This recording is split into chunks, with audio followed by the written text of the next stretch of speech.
असल भिडियो हुन्छ।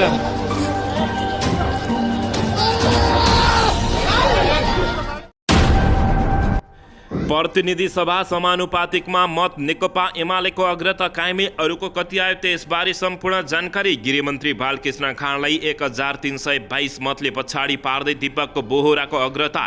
चितवन 3बाट राप्रपाका विक्रम पाण्डे भारी मतान्तरले विजय। पूर्व प्रधानमन्त्री पुष्पकमल दाहाल प्रचण्ड बचे बालबाल। प्रधानमन्त्री सहित 6 मन्त्री निर्वाचित, 5 भए पराजित। चितवन 3बाट राप्रपाका उपाध्यक्ष विक्रम पाण्डे भए शानदार तरिकाले विजयी। गठबन्धनको साथ पाउँदा पनि घनश्याम सांसद भवन छिर्नबाट वञ्चित। छविलाल विश्वकर्माको भयो विजय।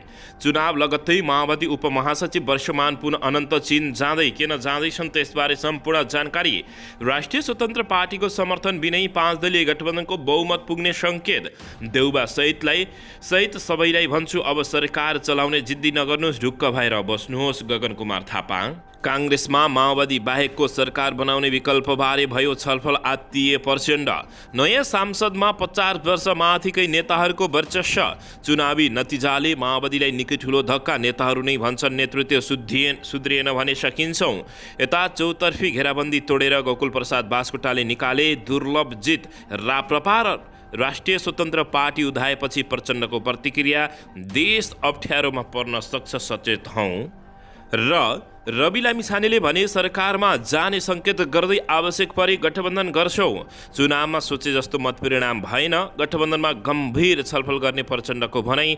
5 वर्षमा 10 मुख्यमन्त्री, चुनाव लडेका 8 मध्ये 6 पराजित। मेयर हर्क लेख्छन्, बेकामै सांसदलाई सहर छिर्न नदिने आन्दोलनमा एकबद्धता जनाएकोमा बालेनजीलाई धन्यवाद।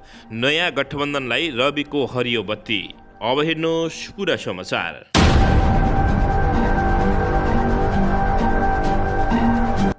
दर्शक महानुभावहरू नमस्कार। नेपाली न्युज टिभीको न्युज बुलेटिन खबरमा यहाँहरूलाई हार्दिक स्वागत छ। सदाझै आज पनि तपाईँहरूमाझ देश तथा विदेशका महत्त्वपूर्ण समाचार अपडेटका साथ उपस्थित भइसकेका छौँ। दर्शक महानुभावहरू, हामीलाई तपाईँहरूले कहाँदेखि हेर्दै हुनुहुन्छ नेपाल भए जिल्ला र ठाउँको नाम लेख्नुहोला। यदि विदेशमा हुनुहुन्छ भने आफू रहेको देशको नाम पनि लेख्न नभुल्नुहोला। र हाम्रो च्यानल नेपाली न्युज टिभीलाई अहिलेसम्म पनि सब्सक्राइब गर्नुभएको छैन भने सब्सक्राइब गर्नुहोला, साथै सँगै रहेको बेल आइकनलाई दबाउन पनि नभुल्नुहोला। आउनुहोस् दर्शक महानुभावहरू, आजको मुख्य समाचारतर्फ लागौँ।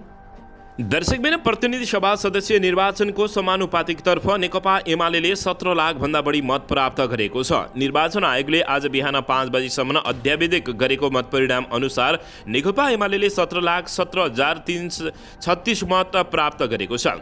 त्यसैगरी नेपाली काङ्ग्रेसले 16,32,600 मत प्राप्त गरेको छ भने घन्टी चुनाव चिन्ह लिएको राष्ट्रिय स्वतन्त्र पार्टीले 7,45,561 मत प्राप्त गरेको छ भने नेकपा माओवादी केन्द्र चौथो हुँदै अहिलेसम्म 7,19,372 मत मात्रै प्राप्त गरेको छ।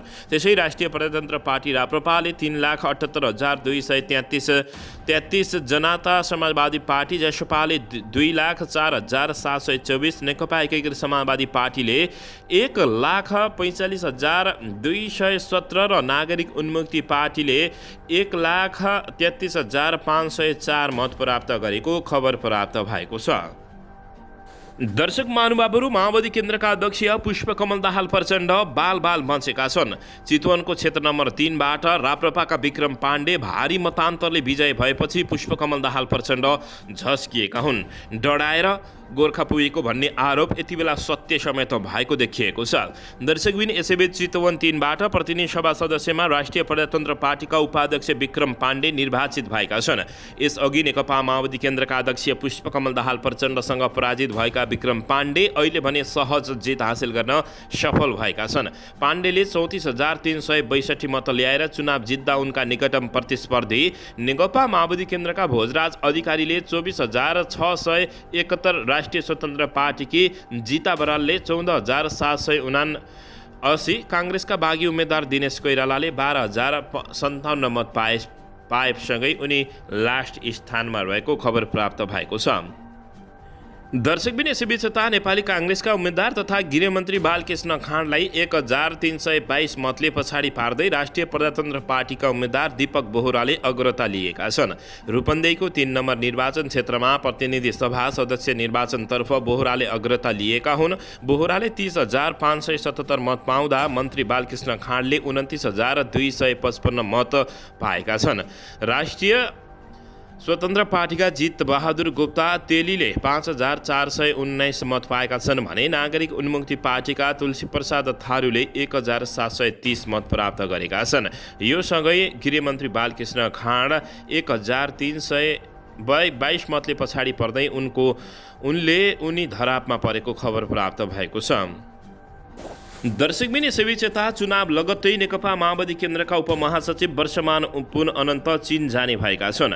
रोल्पाबाट निर्वाचित सांसद तथा नेकपा माओवादी केन्द्रका उपमहासचिव वर्षमान पुन अनन्त यसै साथ चीन जाने भएका छन्। नियमित स्वास्थ्य उपचारको सन्दर्भ मिलाएर वर्षमान पुन बेजिङ जान लागेका हुन्। पुन निकट स्रोतका अनुसार काठमाडौँबाट नियमित उडान सुरु नभइसकेकाले हिमालयन एयरको कार्गो विमान चीन जाने तयारी भएको छ। सम्भवतः आइतबारसम्म उनी बेजिङ जाने बताइएको छ।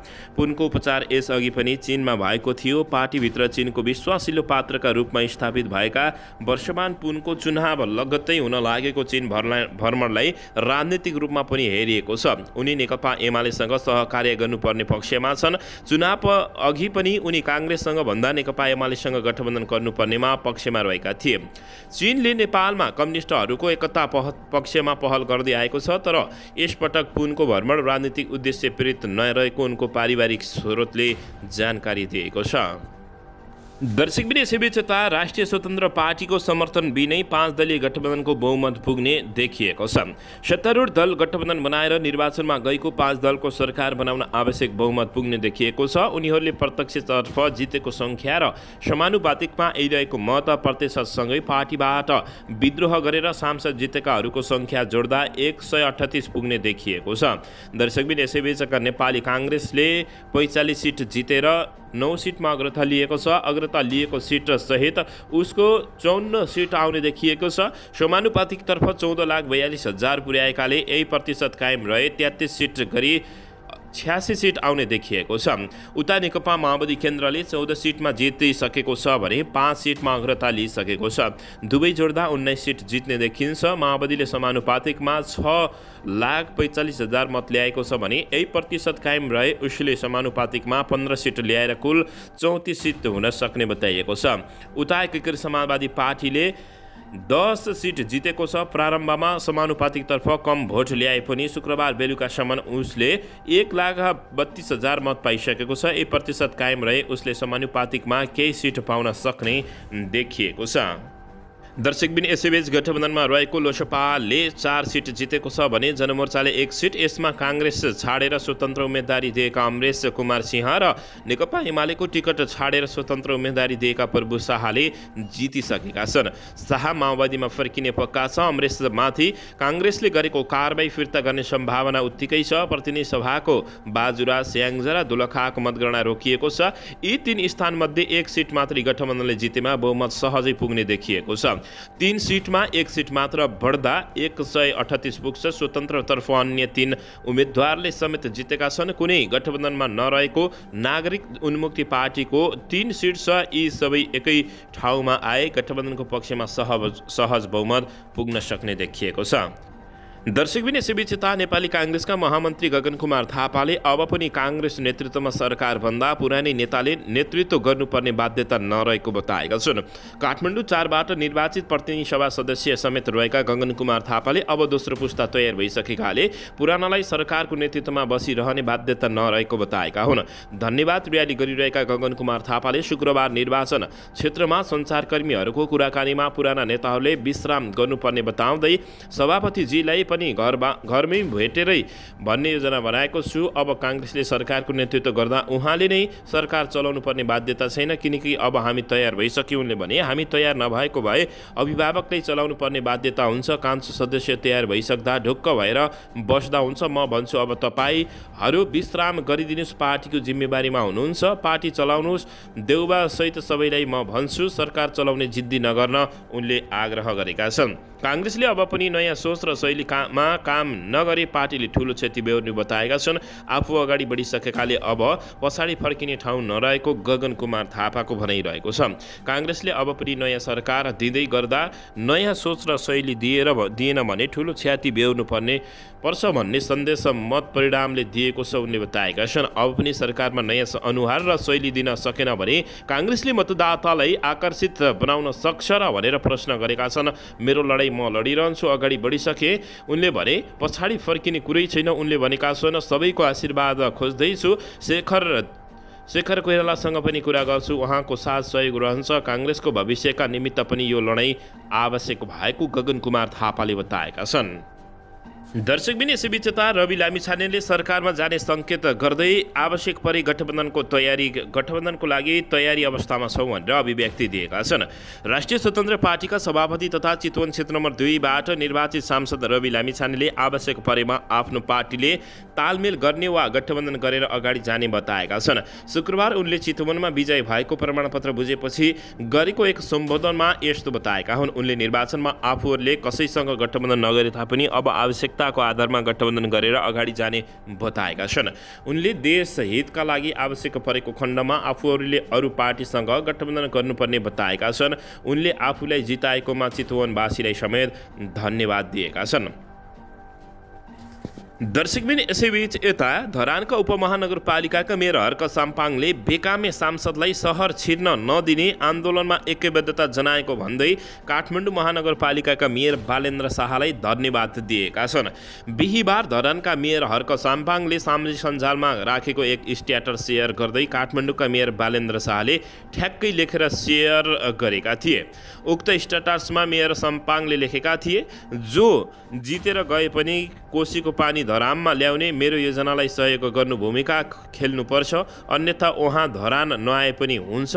हर्क साम्पाङ बालेन्द्र शाह र हर्क साम्पाङको कुरा मिलेको हो। उक्त स्ट्याटस सेयर गर्दै बालेन्द्रले ऐक्यबद्धता जनाएका थिए। त्यसपछि बालेन्द्रलाई धन्यवाद दिँदै हर्क साम्पाङले सामाजिक सञ्जाल मार्फत भनेका छन्, नाम मात्रैको बेकामे मानिनेहरूलाई आफ्नो सहर छिर्न नदिने आन्दोलनमा ऐक्यबद्धता जनाउनु भएकोमा बालेन्द्रजीलाई धन्यवाद भनेर दर्शक महानुभावहरू यति बेला निकै उनीहरूको चर्चा चलेको छ। हर्क साम्पाङ र मेयर बालेन्द्र शाह मिलेर अगाडि बढ्न सक्ने सङ्केत देखिएको छ।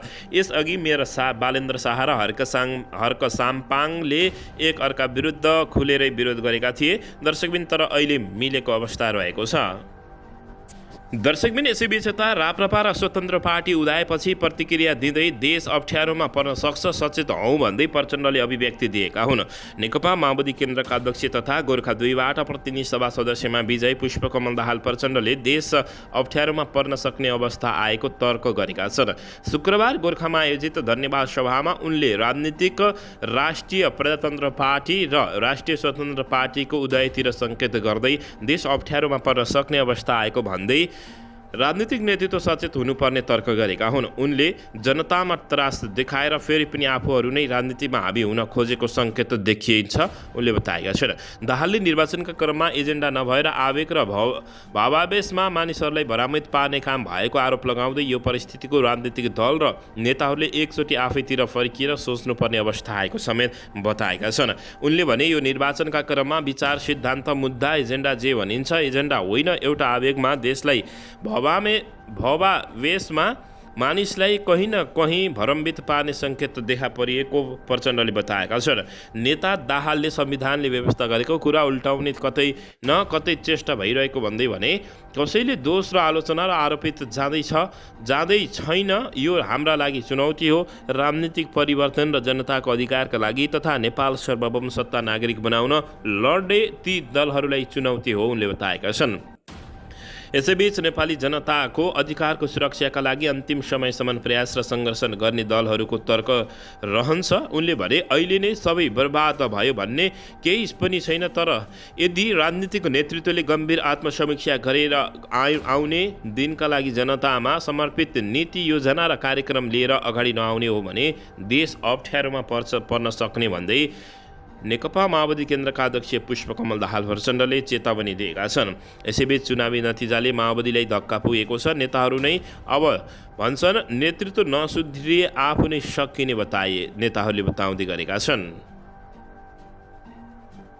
दर्शकबिन यसैबीच यता गठबन्धनको साथ पाउँदा पनि घनश्याम भुसाल सांसद भवन छिर्नबाट वञ्चित भएका छन्। छविलाल विश्वकर्मा विजयी भएका छन्। रूपन्देहीको प्रतिनिधि सभा क्षेत्र नम्बर 1 मा स्वतन्त्र उम्मेद्वार घनश्याम भुसाललाई पछाडि पार्दै नेकपा एमालेका नेता छविलाल विश्वकर्मा विजयी भएका छन्। पूर्व नेकपा एमाले नेता भुसाललाई 3564 मतले पछाडि पार्दै उनी विजयी भएका हुन्। दर्शकबिन यसैबीच छविलालले 24872 मत ल्याएका छन् भने भुसालले 21308 मत प्राप्त गरेका छन्। नेकपा एमालेबाट विद्रोह गरेका भुसाललाई सत्ता गठबन्धनको समर्थन रहेको थियो, तर पनि उनले एमालेका उम्मेद्वारलाई हराउन नसकेको अवस्था रहेको छ। दर्शक महानुभावहरू, यसैबीच अन्ततः घनश्याम भुसाल फेरि सांसद छिर्न नपाउने भएका छन्। दर्शकबिन यसैबीच यता प्रतिनिधि सभा सदस्य निर्वाचनको प्रत्यक्षतर्फ प्रधानमन्त्री शेरबहादुर देउबा सहित वर्तमान सरकारका 6 मन्त्री निर्वाचित भएका छन्। निर्वाचन आयोगबाट प्राप्त विवरण अनुसार हालसम्म 5 मन्त्री पराजित भएका छन् भने 3 मन्त्री उम्मेद्वार बनेको स्थानमा मतगणना जारी रहेको खबर प्राप्त भएको छ।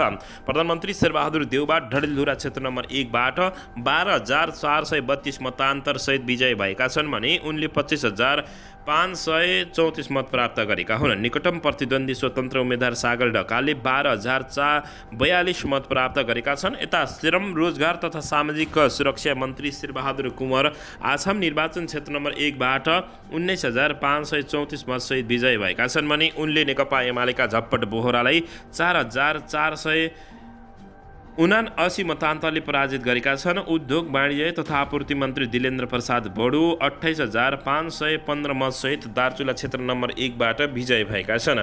उनका निकटम प्रतिद्वन्दी नेकपा एमालेका गणेश सिंह ठगुन्नाले 26381 मत प्राप्त गरेका छन्। यता अर्थमन्त्री जनार्दन शर्मा रुकुम पश्चिम क्षेत्र नम्बर 1 बाट निर्वाचित भएका छन्।